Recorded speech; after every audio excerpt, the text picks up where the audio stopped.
اصل ضرورت ہے کہ انسان بن کر رہے۔ اللہ نے اس کائنات میں خلیفہ بھیجے، نبی بھیجے، رسول بھیجے، ولی بھیجے، امام بھیجے، تاکہ لوگوں کی تربیت کریں، لوگوں کی اصلاح کریں، تاکہ لوگ انسان بن کر زندگی بسر کریں۔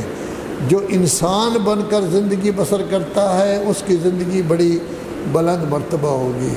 ہم جب لڑائی جھگڑا کرتے ہیں، ہم جب گڑبڑ کرتے ہیں، تو اس وقت در حقیقت یا حیوانیت ہمارے اندر اجاگر ہو گئی ہے، یا خواہشات نفسانی، قوت غضبیہ، یہ چیزیں آ جاتی ہیں، وگرنہ انسان بحیثیت انسان اس طرح کے کام نہیں کرتا۔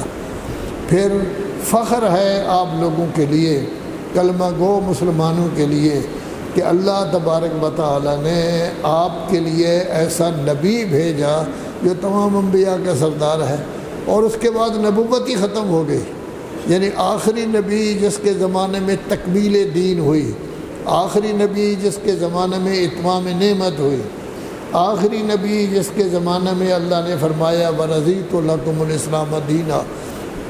پھر اللہ نے آپ کو امام بھی دیے ہیں، وہ امام بھی 12 کے 12 معصوم ہیں، ان کے علاوہ جناب زہرا سلام اللہ علیہ بھی معصوم ہیں۔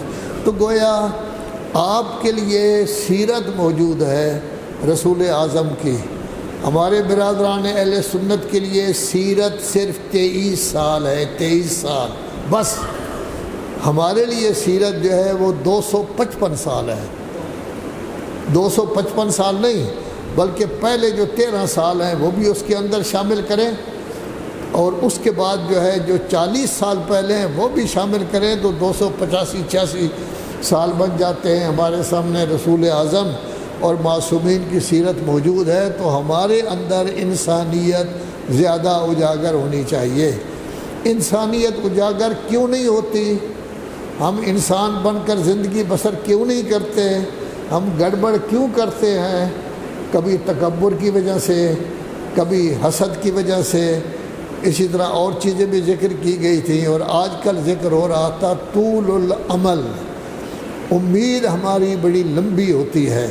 ہم کہتے ہیں ابھی تو 5-10 سال کا بچہ ہے جی، نماز پڑھنے کی کیا ضرورت ہے؟ پھر جب 15-20 سال کا ہو جاتا ہے، کبھی ابھی تو بچہ ہے جی۔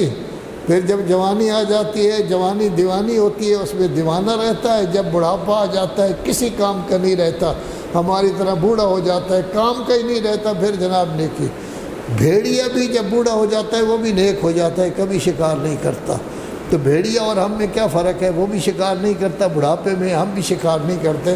اصل زندگی تو یہ ہے کہ جوانی انسان کی اچھے انداز سے گزرے، اور یہ حقیقت ہے کہ رسالت مآب صلی اللہ علیہ وآلہ وسلم کے زمانہ میں جن لوگوں کو باقاعدہ عہدے دیے گئے ہیں مبلغ بنا کر یا گورنر بنا کر یا کسی کام کے لیے، سب نوجوان تھے، سب